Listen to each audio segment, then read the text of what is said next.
No, I couldn't. Yes, I could talk for 8 hours. I just don't think anybody would ever listen. It would be drivel by about hour four. It would be drivel. Um, okay, so we wanted to talk this week about witnessing.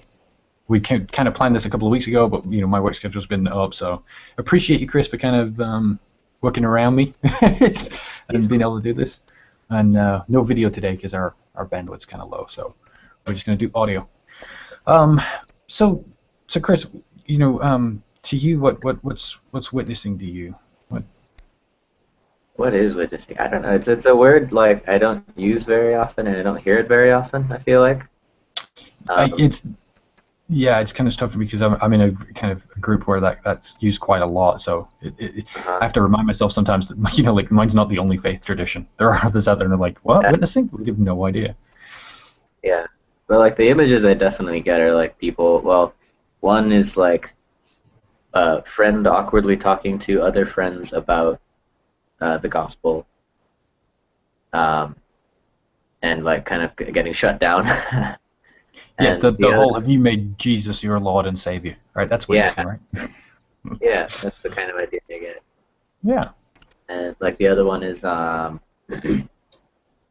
like those people that stand on the street corners with the signs and yell, or in quads. And I'm assuming then that your approach to those, as an atheist, was probably the same as mine, and that was to cross to the other side with as much distance between you and that person as possible.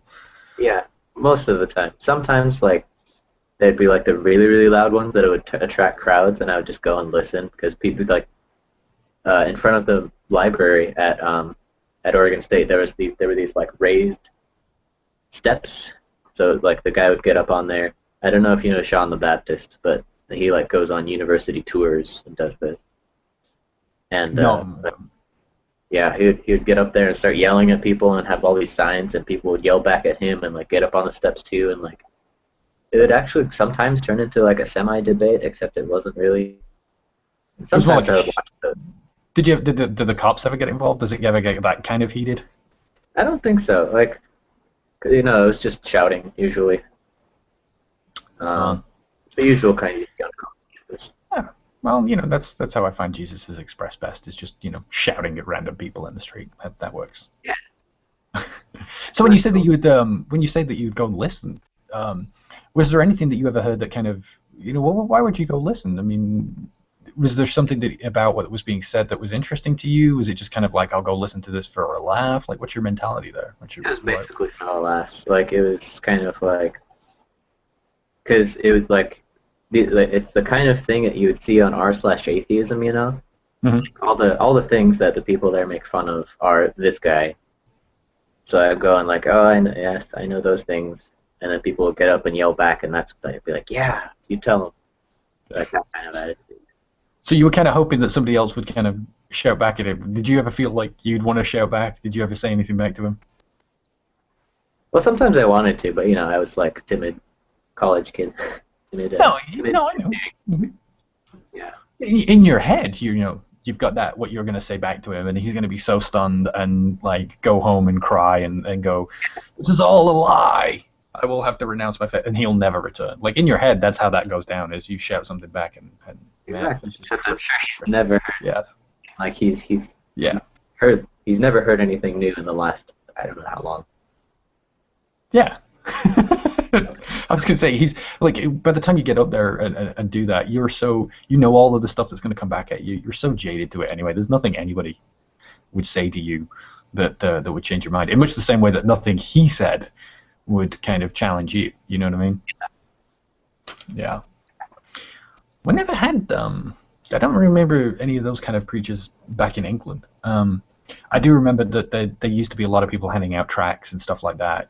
And being a goth kid, I was always the one that they kind of made a beeline for because clearly if this kid's dressed in black wearing a trench coat, his soul's in danger. He needs saving, and I don't even think I ever read any of the stuff. They'd hand it to you and you'd carry on. And I've never read it. I mean, I never cared for it. It didn't seem to be, to me, a particular effective way of doing things. But it must work because otherwise they wouldn't do it, right? You must have some people that are open to that or get engage in that conversation, because otherwise you wouldn't do it. You'd find other ways. I mean, either that or it's just a way of like making like metrics that you can measure. Like we handed out this many tracts as opposed to like, you know, we like talked to these people again or something like that. I don't know. Yeah, no, yeah. I mean, yeah. It obviously sounds more impressive than we handed out 15,000 tracts today, and 2 people talked to us. The Yeah. 2 people are probably the more effective, what we'd call witnessing. And talking to. But yeah, it's the 1,500 that we got those tracts, and we're just planting that seed of doubt. You hear that a lot. We're planting that seed. Yes, they completely ignored everything I said. They stormed off in a huff and were immune to everything I had to say to them. But I've planted the seed. So, so with you, Chris, obviously, like you said, you're aware of that preaching, and I think we both felt, as atheists, it worked. What do you do now? What do you feel like is your more effective way of, sharing your story and reaching out to people now? Well, I guess like the same way, like I guess the only thing I know has worked is what's worked for me, right? So like I just kind of like turn around and do something similar. But yeah, it's like basically just talking to people. Yeah, I don't know. Like at my church, we just had like some meeting about evangelization. Mm-hmm. Like this definitely like was stuff. I was like, what good timing! Like I'm about to talk to Brent about this, and um, So what yeah. so what were some of the things discussed there then? So what did you kind of get out of that? Was there anything there that you were like, oh wow, I should really be doing that and I'm not? Or did they talk about a lot of things that you are doing or want to do? Um, yeah, I guess like my experience has always been just like kind of like this, right? Where you just like sit down with someone and like let's talk about the things that people don't normally talk about, and some Mm-hmm. people are really into that. You can talk about it. Um, but I guess the more difficult thing would be talking to people that don't normally want to talk about like religion or anything like that. Yeah, and especially with, again, talking to particularly to people without faith, because the conversation of faith is only ever brought up as a means of conversion, right? That's the beginning and the end of that conversation. Even if you as a Christian or as somebody of faith want to just share about your faith, the only spirit it can really be taken in is, well, the only reason they want to tell me this is because they want to convert me. They want to add another member to their church or whatever. Yeah, that's So yeah, it's tough to kind of get people to speak and talk about religion, because it's always felt like that conversation is only really one end goal. You can't talk about faith and talk about the differences. Like one of the things I find really interesting is, like, say, between us, just how even kind of coming from a similar mindset, having a similar kind of worldview, or where we've ended up in terms of religion and what we think is probably greatly different. And I love hearing about the differences between us. mhm.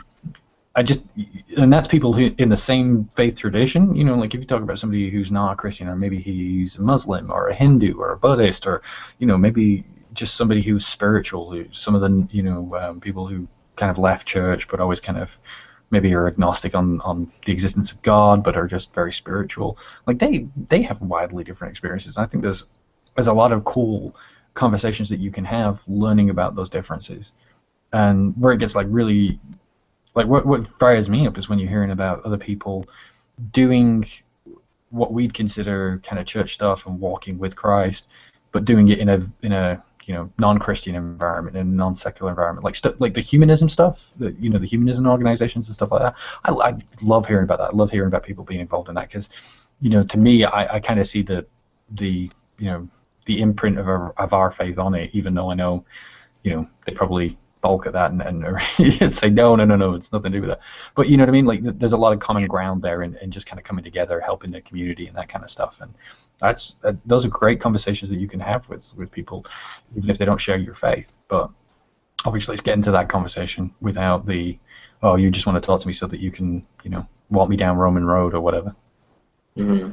Yeah, it's like at some point, like even in those discussions, it's not like if if it's like any level of discussion that involves like really anything worth talking about, it's kind of difficult not to bring in my faith into it because that's such like a ground for so much of the stuff that um, that I do care about, you know? Yeah, no, I mean, it's, one of those things that's often said about religion is it's, the lens through which you view the world kind of thing. It shapes your worldview in that sense. In the same way that, being as an atheist, skepticism kind of shaped my worldview in that, everything was informed by skepticism, everything was viewed in that kind of sense. So it is with religion. So yeah, it's very difficult to bring it into that conversation because you're, especially, coming from our backgrounds, where we know how those conversations went with us. When somebody was like, well, it's kind of a lot like, Jesus said, or, I feel that, as soon as you start mentioning God or Jesus or whatever, like, that you wanted to shut down and just didn't want to hear any of the rest of that conversation. So it's tough because that from your background. So you're trying to bring it into the conversation without being, too religious-y, if, Yeah, that's the tough part. or bringing in those trite Christianese sayings and, trying to say stuff that that they're just going to roll their eyes and like, oh God, really? Yeah. But then So, I actually think, can you just, yeah, but hmm so one of the things I want to talk about with witnessing, because witnessing really is just basically about being a role model and being a role model to others so that you're inspiring them, in particular with religion, to your faith, right? You want to live in such a way that other people are like, wow, he's clearly got his life together. This is somebody who has a lot of, strength and hope and optimism, and that's something I need and would want in my life, and I feel that that's missing. That's really what we're talking about. But I wanted to ask you, Chris, did who are the people in your life that have kind of witnessed to you, that have been role models that when you think of somebody who leads a good life, those are who spring to mind. And I'd be interested in hearing, do you have people, because I know with your family having a different faith tradition, there'll be probably some cool conversations there about how that's informed them. But like, do you also have like atheist or role models from other religions, that kind of thing? um, I guess I guess like where I'm at right now is um, like trying to dive into like my PhD research, right? Like all this stuff that I don't like. I have to do a ton of reading and understand a bunch of like sciencey stuff. So like right now, like some of the people that I feel like have it together are the people that um, like basically started in my position and then learned all this stuff about their research that they didn't know and then now are like experts. So that's like the first thing that comes to mind. Okay. like Is there anybody in particular that you could name? um, well, there's a few people in my research group that are like that. Um, Oh, right. So you're sorry, I thought you meant like in people that you're reading about like through history, but you actually mean like in your group. That's kind of cool. like people like one of I like I hesitate to say names because No, no, you know and that's why. Yeah, I that's why I said like, can you name somebody? Because I was thinking historically, but yeah, I understand if yeah. yeah like that circle is very small in my life right now, but Mhm. No, yeah. that's awesome having people around you who are active role models like that. That's kind of cool. hmm Um, yeah. so what about in your family? Was there anybody in your family that you kind of consider somebody who's a good role model that you look up to? um well, I guess yeah, I mean there's a lot, but like the one that um is particularly on my mind recently is my little sister. um she's like super involved in like social justice stuff and like really pursuing um the things that are important to her at some personal cost. Um,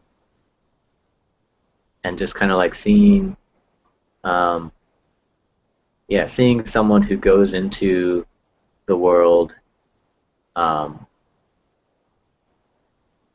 and kind of like um, isn't trying to hide that they're like really distressed about it.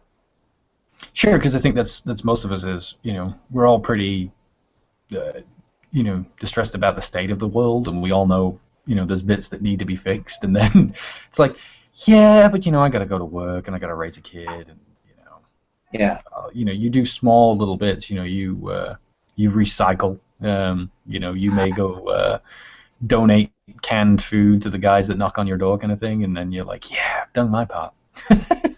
That'll fix the world, right? hmm yeah. So like seeing someone like kind of throw their life into something like that, it is.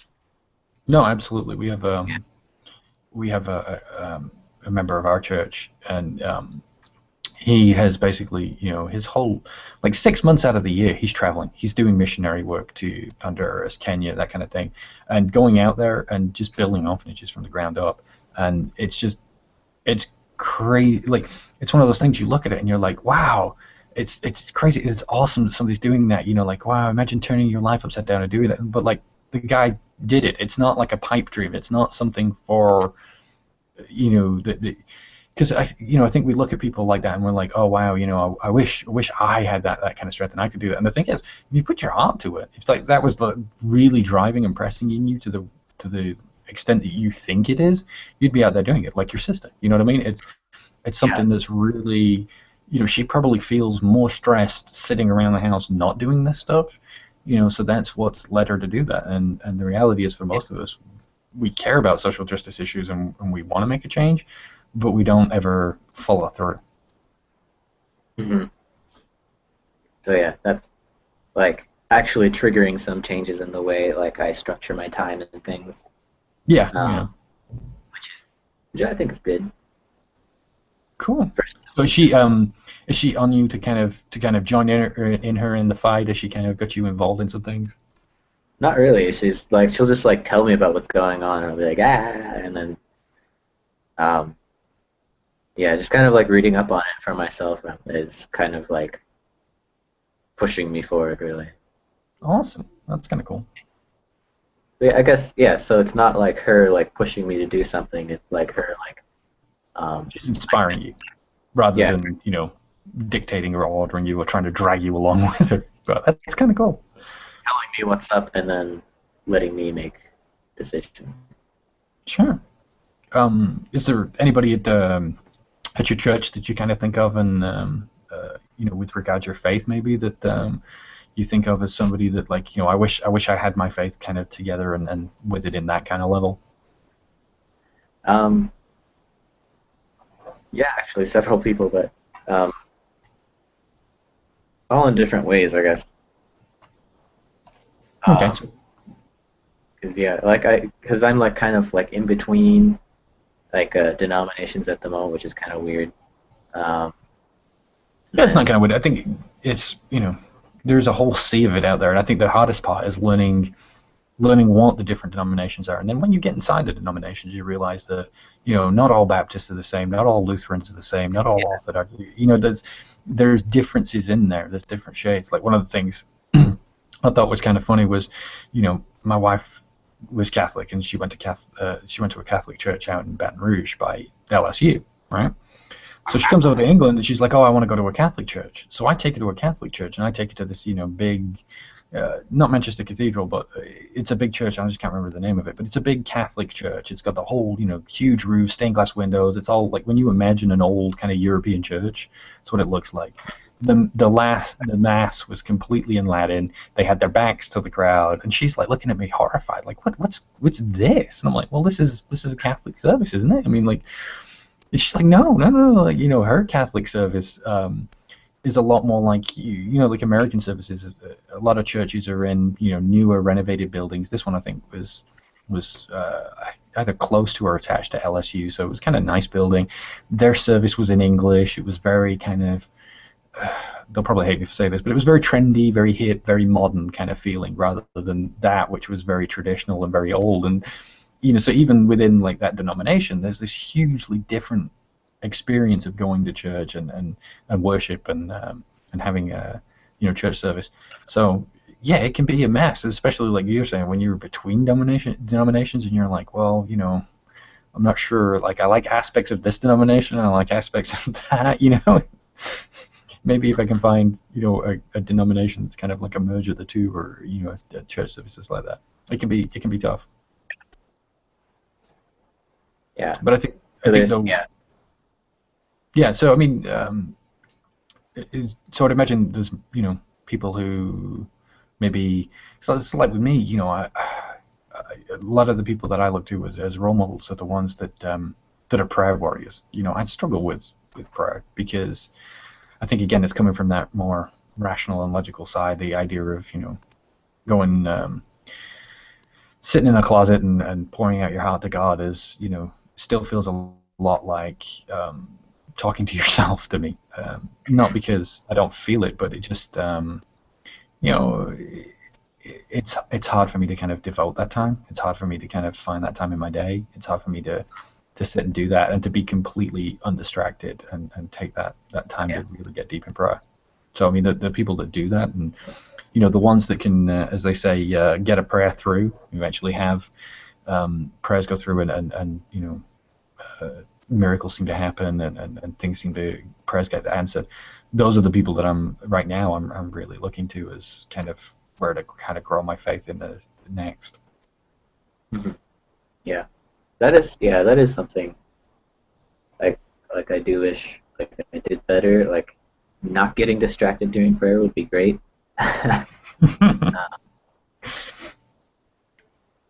And yeah, there's something else you just said.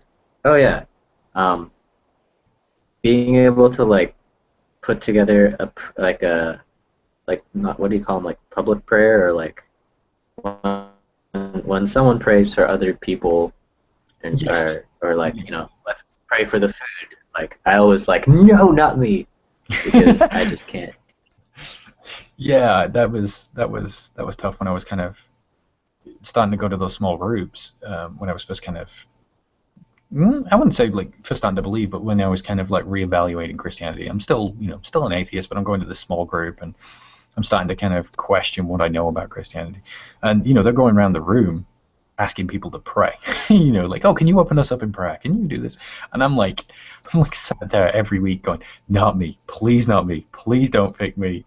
And I think they did like pick me one week to be like open up in prayer, and I'm like, I don't pray. And they're like, no, just whatever you've got, it'll be just whatever you do. And you're just like, okay, we give thanks that everybody's gathered here, and let this just speak some good stuff. Amen. Like that was like my first prayer. It was awesome. And then one of the things our pastor's been doing this past couple of weeks, which so they have a lot of altar calls kind of thing at our church, where we have our prayer. He calls our prayer warriors forward, and anybody who needs prayer, they pray for each other, right? And again, like I said, this has always been kind of intimidating to me because I don't have that repertoire. I don't know how to pray for somebody else. So past couple of weeks, our pastor called up all of the small group leaders, which my pub thing is kind of counted as a small group. So we go up there and we go up to the front of the church, and he's like, okay, they're going to pray for anybody who needs prayer. So me and my wife are stood there, and we, I know I've never prayed for anybody else on their behalf. I think my wife had maybe one or two times, but again, it's not something that she's strong with. So we're stood at the front, and I'm seriously, yeah, and I'm seriously, we're stood up at the front, and everybody's coming, and I'm like, it's like, okay, I please don't bring somebody here, please, like, Lord, just, like somebody starts walking down the aisle towards us, and there was somebody else stood next to us, and they went to that person, and I'm like, whew, dodged the bullet. And then that service, everything was fine. So anyway, we go up this week, and somebody wanted us to pray for us, and it was tough, and I'm like, and I'm opening up my heart, and I'm trying to pray as honestly and sincere as I am, and I open up my eyes, and I see. And I'm like, that was terrible. That was like the worst prayer that has ever been uttered from anybody's lips. And I open up, and the guy just wraps his arms around me and gives me a big, huge hug. And I'm like, I think part of it is you just, with all things, you have to take that step of faith. You have to trust in God that He and that the Spirit will move you, will give you the right words to say at the time, and do it.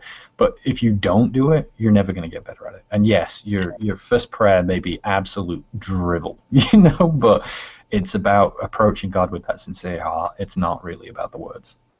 Yeah, exactly. Like um it's uncomfortable, but like, there's no clause that says, you never have to do anything that's uncomfortable. Just whatever you can. But yeah. Yeah, and I found that quickly the Right. best way to do it is, utter that prayer to yourself. Say, God, I don't want to. Like, say, God, you know what? I'm terrible at this whole praying for others thing. I don't want to do that. Don't have me doing that, because I guarantee within like the next week or two, something will happen and you'll end up praying for somebody else, and then you'll have to do that. Uh, Yeah. Yeah. so, so like I said, I think those people are the people I look to in my church. In terms of like role models, I had a really good one in my dad, and I think I was really lucky because I talked to a lot of the other men in our group and other men that I talked to, and they seem to have a tough time with having like a relationship, a good relationship with their father. The kind of people who do have a good relationship with their dad seem to be few and far between. But my dad always kind of struck me as that kind of perfect Christian, even though he wasn't religious. And what I mean by that is because, like, when we think of Christian, as an atheist, you're thinking of somebody who is, is generous, has a good heart, and thinks about others first. And I remember times where my dad went through difficult times and didn't have a great deal of money, and he would always like buy presents for other people and treat other people and do stuff before he'd take care of himself. You know what I mean? That, admittedly, he wasn't like, begging on the street for food, but I mean, he did take care of other people first, and that was always something that kind of struck with me as the mark of a good man. You know what I mean? I was kind of thankful for that. Yeah. And I actually like the one memory I have that kind of keeps me very in that kind of mindset and very mindful is there was one year for Christmas where I was living with a couple of people in a really terrible part of town. The place was really terrible. We had rats. It was coming to Christmas. The place had very little heating, so it was freezing cold. We couldn't keep food in the house because the rats had chewed through the cupboards and were then eating the food that you'd put in the cupboards. They'd take all the labels off the tins, so you'd have to mark them with marker to find out what you were going to eat. The landlord didn't was trying to take care of them, but wasn't doing a good job. Like, just the rats were winning. So I was sleeping and I was going to bed at night, and I could hear the rats coming out and then scurrying around the kitchen and under the floorboards and in the walls. So it was like a really, really dark and depressing time in my life. So as Christmas was rolling around, the other people in the house, of course, all got out and went home for Christmas, and my girlfriend had gone home for Christmas, so I was all alone for a couple of weeks. And like I said, I was unemployed at the time. I'd been unemployed for about like 2 or 3 months, so no money. And I saw my dad before Christmas, and he was like, "Oh, John, you doing okay?" And I'm like, "Yeah, I'm doing fine," because I'm way too proud to actually ask him for any money to help me. Um, and he gave me my Christmas present. This Christmas present was a big box, and I'm like, "Okay." So I take it home, and so I'm kind of miserable. Wake up Christmas Day, like I got this one present that I'm going to open. I'm really kind of excited about it because it's from my dad. I look up to the guy, and I open the box to take the wrapping off the box, and it's a like those cheap Walmart standing fans, like 10, 15 bucks. Mm-hmm. I open the box, and that's what it is. And keep in mind, like I said, this house is freezing cold, and I open it up, and I'm like, a fan? Really? Like, did I tell him that like my computer room kind of got hot during the summer or something? Like, I don't. Yeah, this seems like the really crappy present. Like, I was trying not to be ungrateful about it. So I called him up.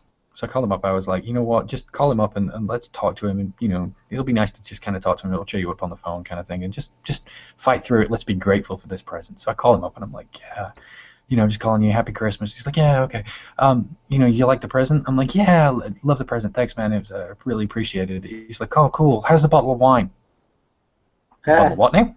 He's like, yeah, the bottle of wine. Is that you liking the bottle of wine? I thought I'd try something different. I'm like, I gotta go. So I try and make my excuses and get off the phone as fast as I can. I actually open the box, and the box does not have a fan in it. It's just the big box I guess he had lying around the house to put everything else in it.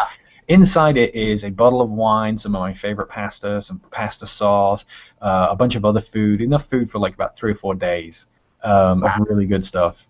and a bunch of other like treats and candies and chocolates and all cool stuff. And he got me this food parcel, and it sticks with me as like one of the best Christmases ever, because I didn't tell him that I was going through that. He just kind of noticed, and that's always stuck with me as in terms of when I think about like witnessing and being a role model of the kind of person I want to be. I want to be somebody who notices when somebody else is going through something like that and can give that kind of ideal gift at the right time to somebody who's desperately in need of it. And sometimes that's food and helping somebody pay bills, and sometimes, as far as my son's concerned, it's a Skylander. Yeah. Yeah. I guess, but at the same time, I kind of um, like, being the put together guy is I guess one end of the spectrum, and then the other end, I think, because um, I guess some people, I don't know if we encounter this kind of person, specifically when we're talking to atheists, I guess, is usually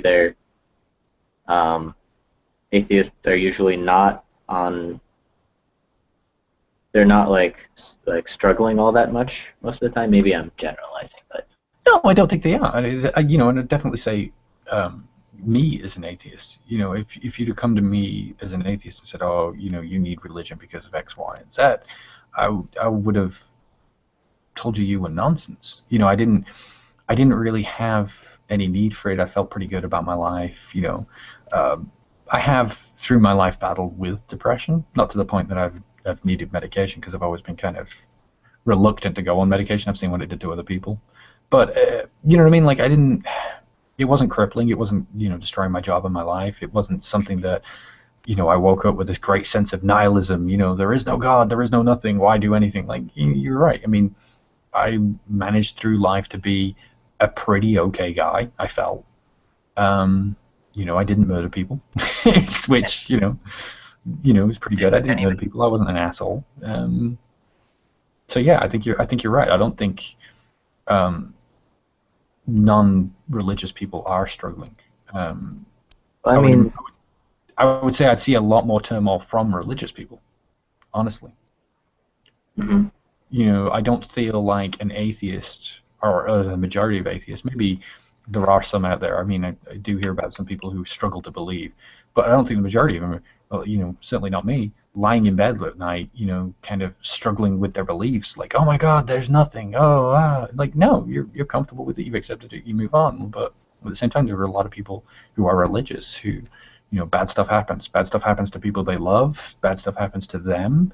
They're devout, they pray to God, they tithe, they do all the stuff that they're told to when they go through bad times. They're Job, and they struggle and wrestle with that. It can be tough, absolutely. I feel like there's more of that within a religious community than I find struggling atheists. Yeah, or at least not the atheists that actually come out and talk to people like us, I guess, that actually seek out conversations with religious people are usually the more stable, I guess. Yeah, because I also think if you're going out looking for that conflict, you have a certain, well, exactly, you're certain, you have a certaintude about that. But in the same way, those are the people in terms of religious who stand out on the street corners. You do not find your more liberal Christians that are stood on the street corners telling everybody why they need to repent and go, and find faith, because they don't have that kind of certitude. It's much more of an open discussion. It's much more, a kind of feel your way through it. The people that you get are those strong evangelicals because of that certitude. Yeah,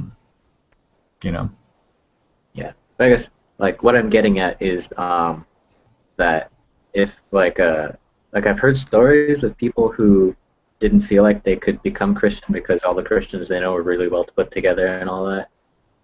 People who were good people, with good lives and didn't have any problems. Where that being that kind of person might actually, or putting out that kind of image, I guess, might push certain kinds of people away. Yeah, and I think that was Whereas, my view coming outside, as an atheist. But one of the things in me learning to be a Christian or finding out about Christianity was experiencing the kind of people who didn't say that. I think of there's a book I really love called Messy. God Likes It That Way, by a guy called A.J. Swoboda, I think. I'm going to mess his name completely. But one of the things he says is that Christianity is not for people who are together and with it. It is essentially people who come together and they say, oh, I believe in Jesus Christ, and then you punch them really hard in the arm. It's not, because he was talking about how like it's this great celebration when somebody converts to Christianity, like, oh great, good job, and it's like, no, coming to Christianity is like, it's painful, it's tough, you will, like you're talking about, wrestle with your faith, you will have trials and strife, it's not everything is roses once you become a Christian. You still have to deal with all the the same crap you had to deal with before you became to religion. And he says that Christianity is essentially a bunch of people coming together as a support group, learning how to live with the bruises, which I thought was like, that was mind blowing to me as an atheist, because that was not what religion was. yeah, I guess that's like, yeah, I think that's one thing. It also repels, I feel like, atheists too, because it's like, oh, those people that like think they know everything, look down on everyone else, kind of thing. Yeah, and that was me. And like again, I mean, we talked about this before, but I think that's one of the things that, looking back, I didn't see, but I see now is that I lived with a Christian. I lived with a Christian who wasn't like the Christians that, if you'd asked me what a Christian is, I would have given you the kind of standard Richard Dawkins kind of Hitchens view of these deluded idiots who struggle to deal with the harshness of reality and had to invent this fuzzy wuzzy fairy in the sky to kind of make them feel good. And yet I lived with somebody who was not in that way, who didn't believe that kind of thing, and who was sort of like the kind of Christian that I've now come to understand the religion and enjoy being around. And, lived with her for 8 years, and at no point did I go, hey, maybe I've got this wrong, because I was certain I had no reason to question anything. I didn't. So. Yeah. Yeah, I agree. So with you, Chris, in being a good role model in witnessing to others. I mean, I know you talked about just kind of you do it in this kind of setting. You just kind of have a conversation with somebody. It's not, it's a conversation. It's not a dialogue. It's not preaching. You know what I mean?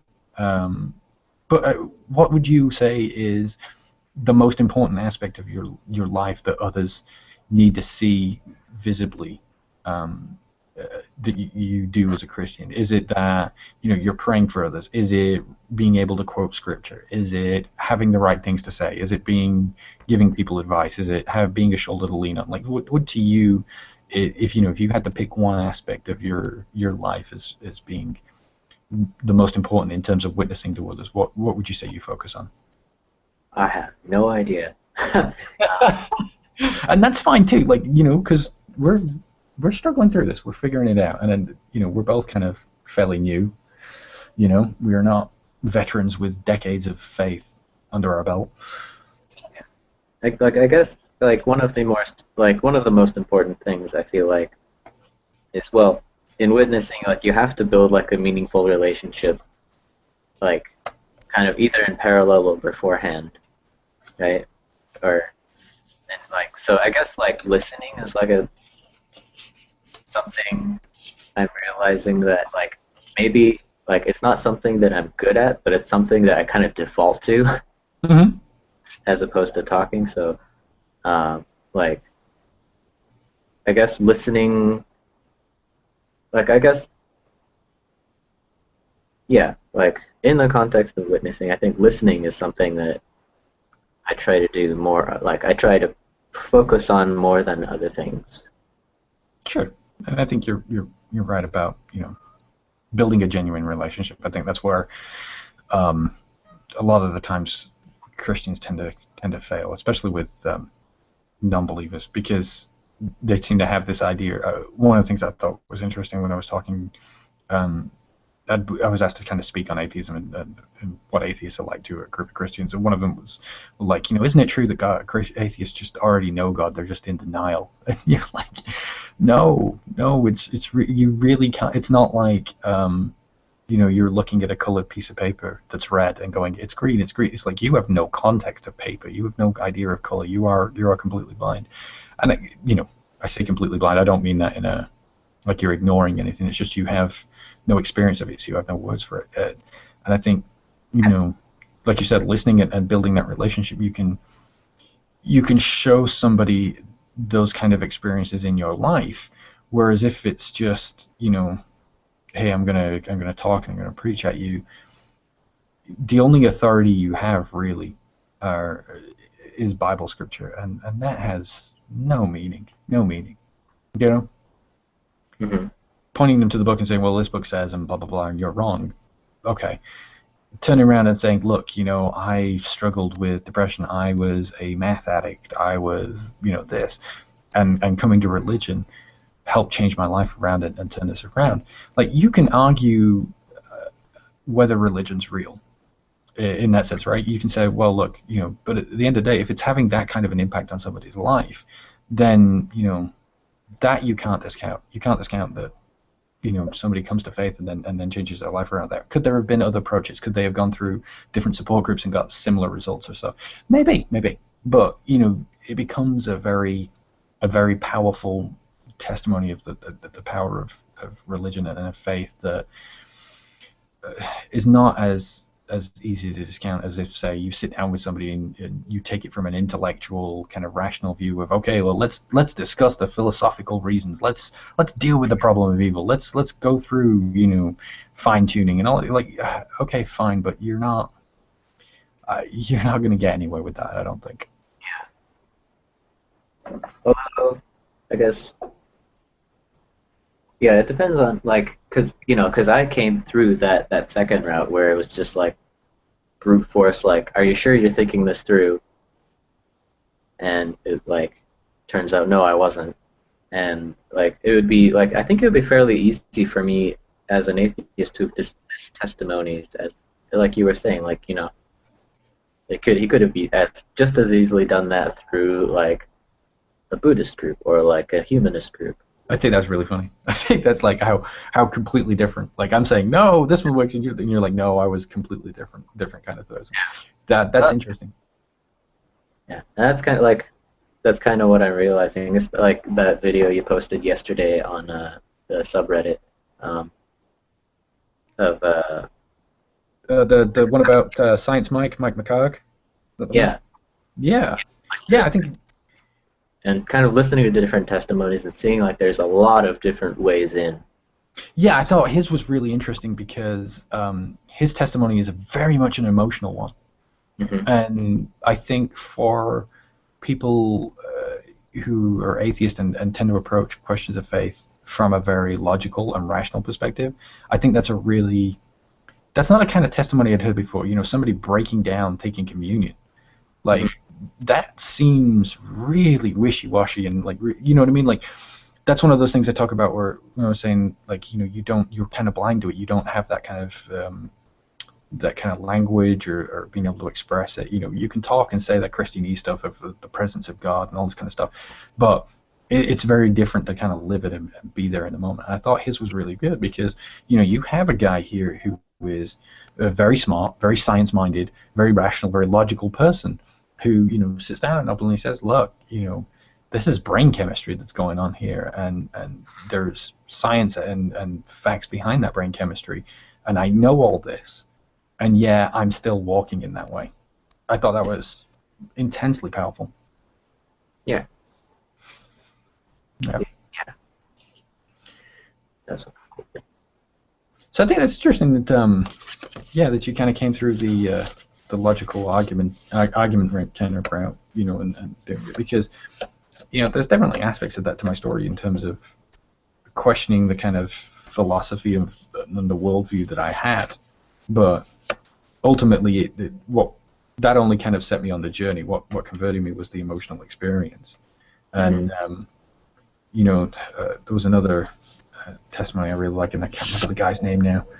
But he's another guy who is, very emotional, logical, kind of rational guy, and he did the same thing. He kind of realized that if you take, your philosophical worldview through to its logical conclusion, as he talks about, like somebody had asked him, what would you consider, as proof of the supernatural or proof as, and he was like, well, nothing, because, my very worldview would discount anything supernatural as, either I'm misreading the data, or I'm not looking at it right, or ultimately, my senses are faulty.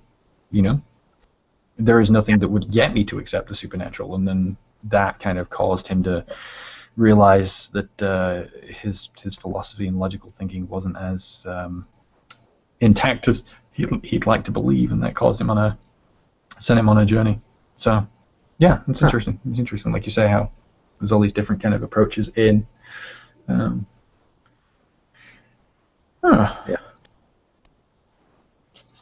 So, is there anything else you have to offer on witnessing? That's about it. I don't know. No, that's cool. That's cool. We're starting to run long, so I kind of wanna, I don't wanna start on another long. Maybe we could do a part 2. What?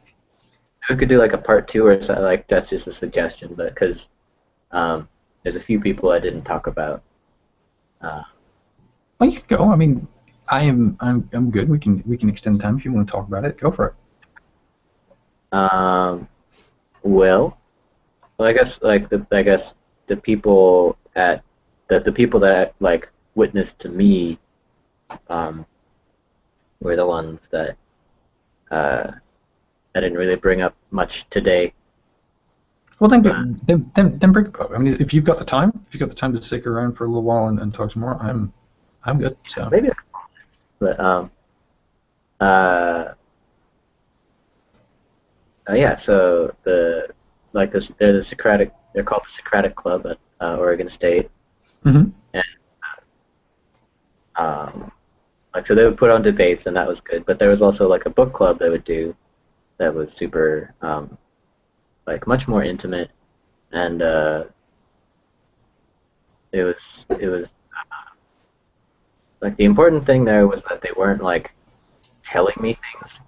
And I was talking to one of those the guys that I met there just a couple days ago about how looking back on our specific relationship. Me and this guy Matt, we're both engineering majors in the same major actually, and then both into heavy metal and linguistics and stuff. So we had all this stuff in common, and this whole theology philosophy thing.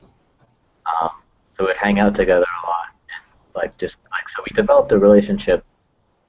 And looking back on the actual process where my worldview was kind of picked apart, it was looking back on it, he was not the one that was doing that. It was all me. So that's kind of cool. Yeah. Just within that context where I felt safe saying things about what I thought, and I also felt safe really kind of being aggressive about what he thought. And then, so having that environment, and then having him ask me questions to you were saying earlier, okay, tell me about this, and then I would say something, I would say what I thought and be maybe I need to think about that a little bit more. So, that kind of thing, basically.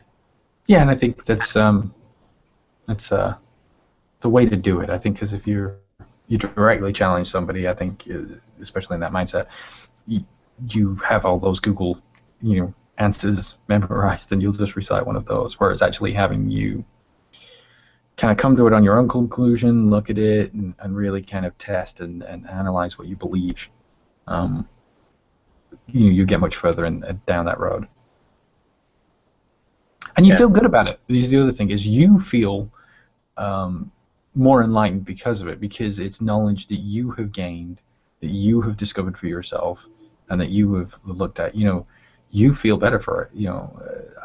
I don't feel like that mindset. You particularly enjoy having somebody spoon feed you something. Yeah.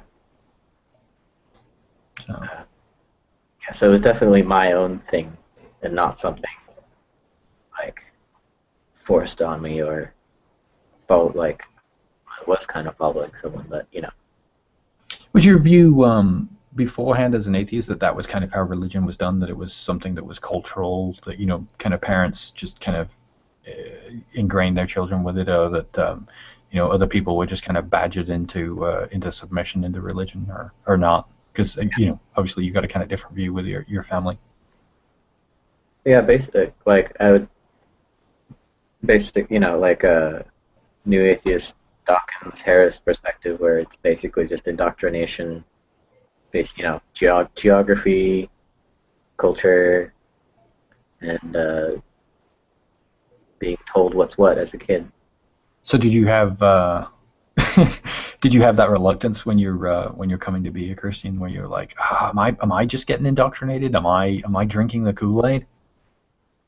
Um, I don't think that crossed my mind, like because like that mindset started changing almost as soon as I started like talking to people who are actually like willing to like here's what I think without being like here's what you have to believe.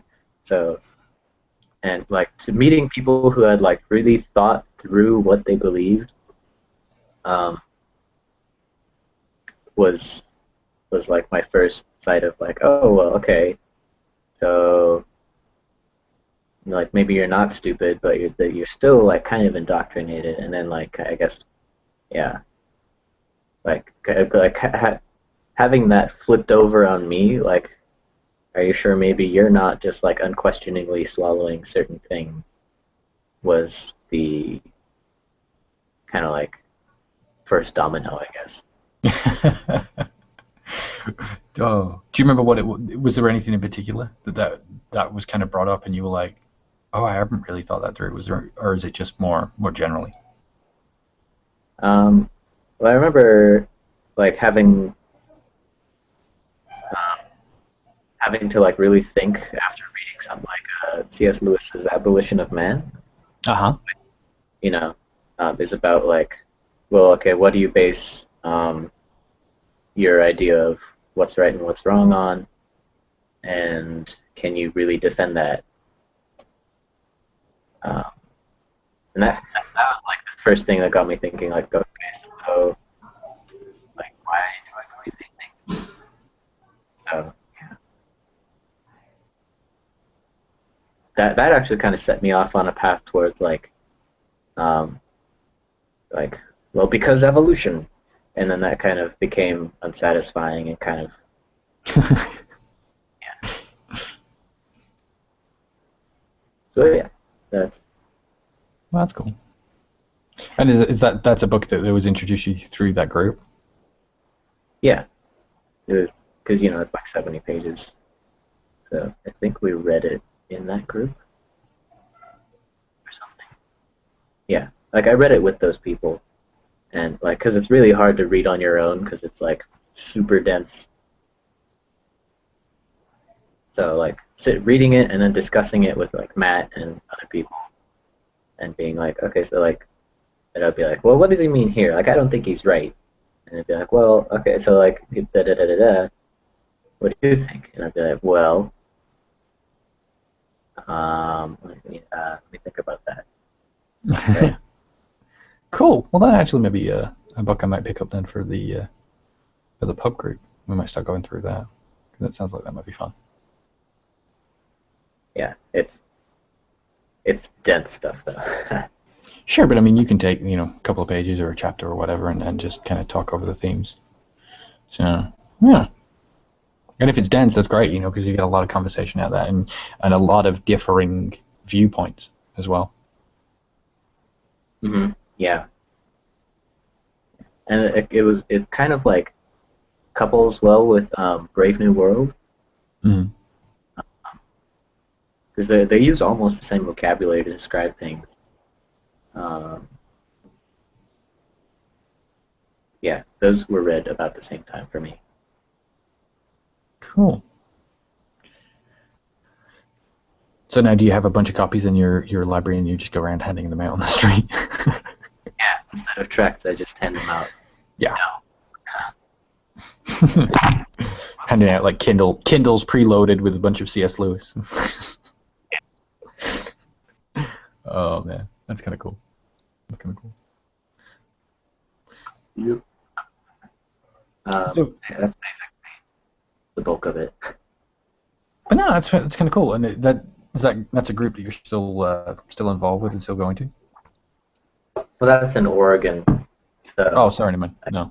I can't make it all the way over there, but like I keep up with like what they're doing. I keep up with a couple members still.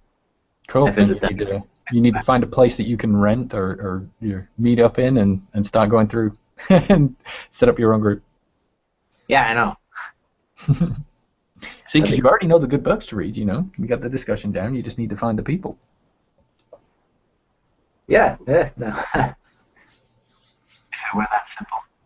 Yep, and then hopefully one of them will come wandering up to you and then say, "Can you pray for me?" See, that's why you're holding back. That's what's holding you back, Chris. You're like, no, I can't do a group. If I do a group, somebody will want me to pray for them, and then I'll be in trouble. Yeah. Lord, just make all the bad stuff right. Amen. Yeah. I would like to start some kind of group in the next year or so where that kind of discussion can happen. Good, that's awesome, man. Yeah, and then if you do it at if you do it like me, do it at a pub, you kill two birds, one stone. I know. Yeah, that's how we do them. They have bread in pubs. You're good.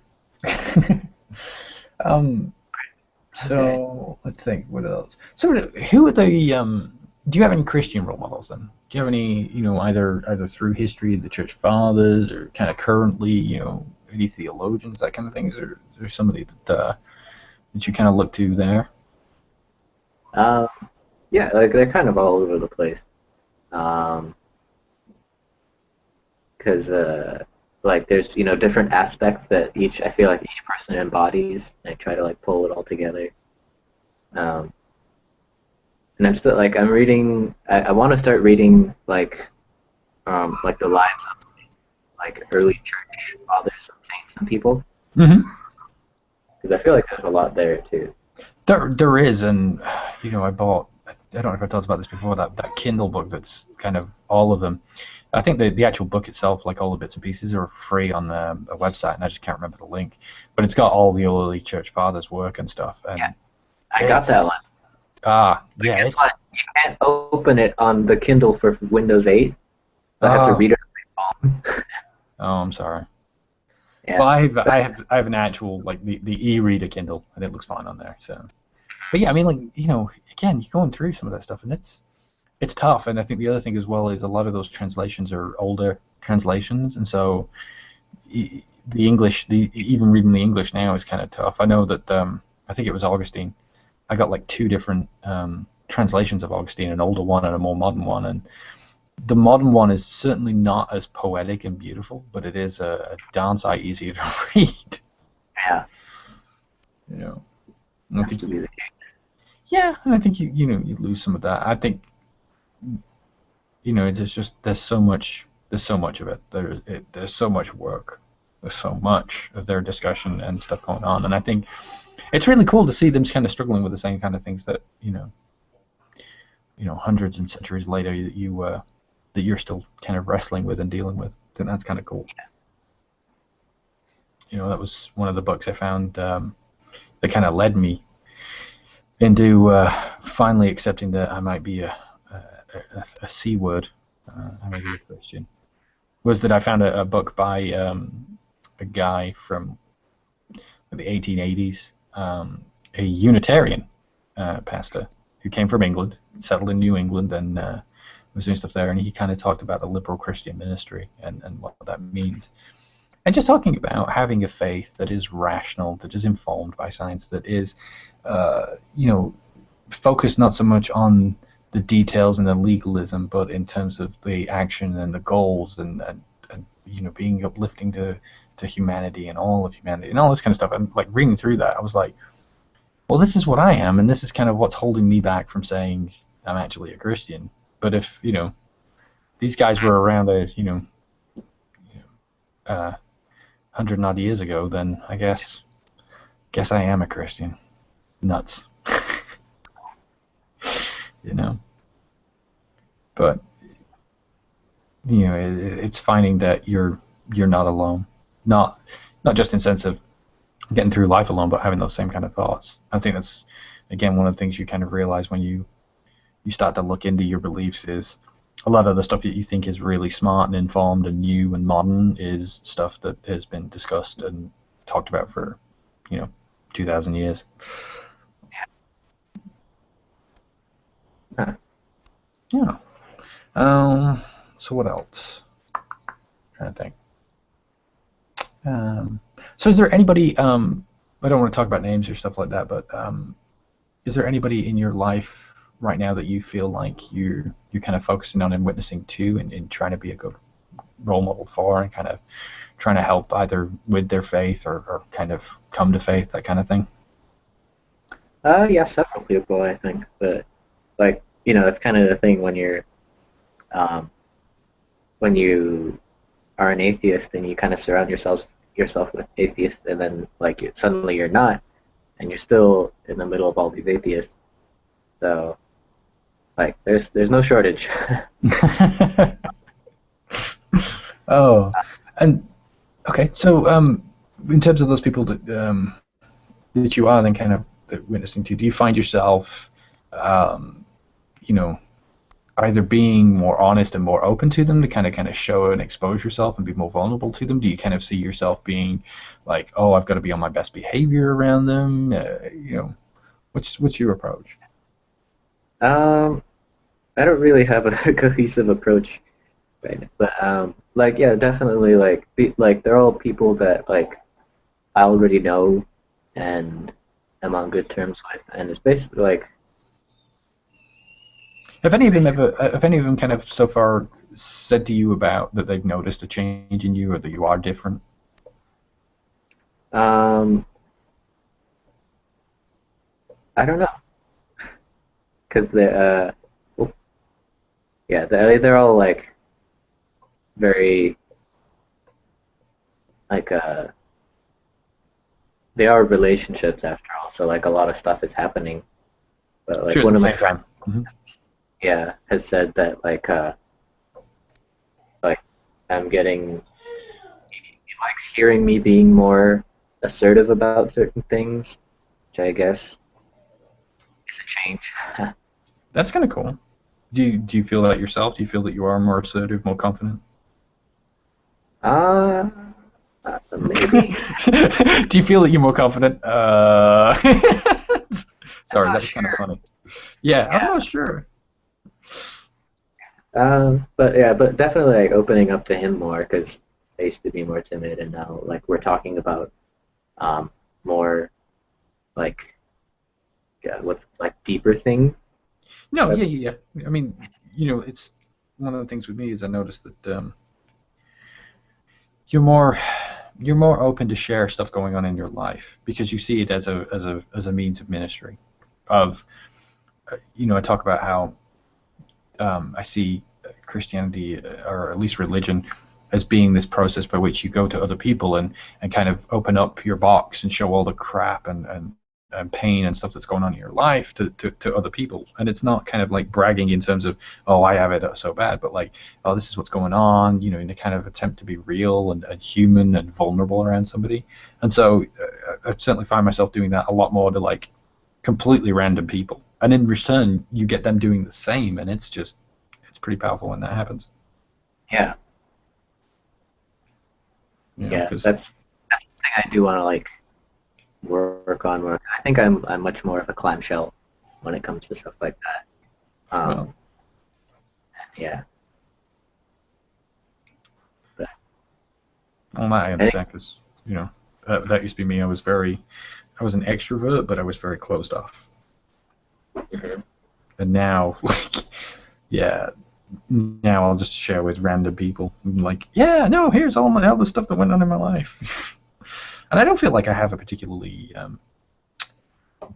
not bad life, but you know what I mean. Like you hear people's testimonies, and there are always these great, powerful, moving stories of overcoming the odds, of being at the absolute rock bottom and turning your life around. And my life is not that, and I'll still happily talk about it. And people are still like, "Wow, that's kind of cool."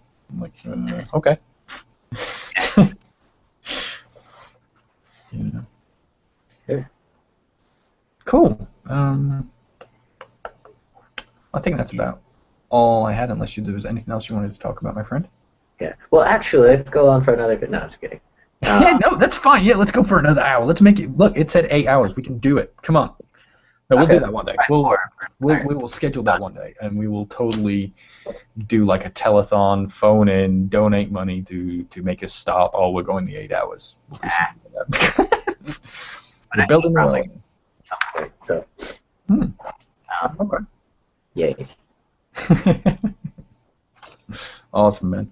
Well, like I say, appreciate you kind of moving your schedule around and being a little more open to this, and I want to definitely get us back to doing this weekly and working around the schedule. So, thank you for being open with that. 3 hours of work. No. Yes. Anything that helps with your procrastination, I'm good with that, right? If you're like, no, I have to do this instead, I will be there for you. Well, I'll stay late to make it up. So anyway. Yeah, maybe you will. Maybe not. We'll see. All right, man. Well, thanks again, and like I said, we'll do this again next week. All right? Yeah. Let's.